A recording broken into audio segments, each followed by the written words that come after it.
Letting people go, say in the UK or in Germany, moving to Eastern Europe where the labour is cheaper, but getting structural funds to help them out. Obviously the money is not necessarily given to them to relocate, but ultimately it works out that way, that it helps them do so. Its key driver, the middle class consumer, continues to struggle. This is a make or break moment for the middle class and for all those who are fighting to get into the middle class. The American middle class has certainly faced much worse in the past. Do you think there's a problem here in terms of the Democratic Party's strategy, or its messaging strategy, at least over the last few months, of mixed messages? There's been a lot of emphasis on cutting the deficit as well as creating jobs, and the two, in a popular mind, often seem to subtract from each other. The Republicans have had a very clear, consistent, however wrong you think it is, a very clear, consistent line of attack. Yeah, I think the messaging was stepping on itself early on, particularly coming out of the White House, where they were talking about job creation in the first half, the sentence, and deficit reduction in the second half. Look, we don't have a short-term deficit problem in this country. We have a short-term job crisis.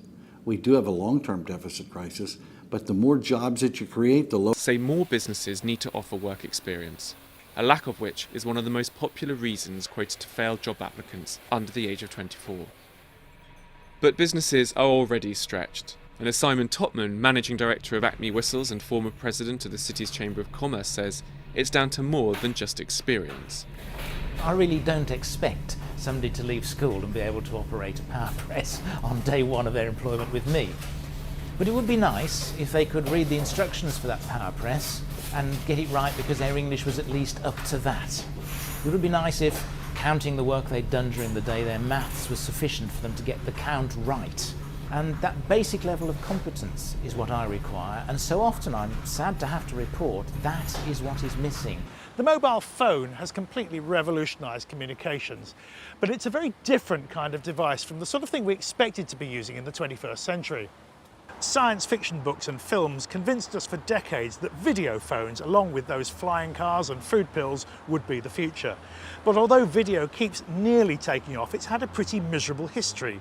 People just love sound-only calls. But whether it's down to the ever-improving technology or to the expectations of the YouTube generation, there are serious signs of life again in video calls.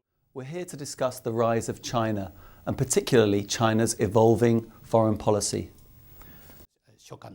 What did China do that was so shocking?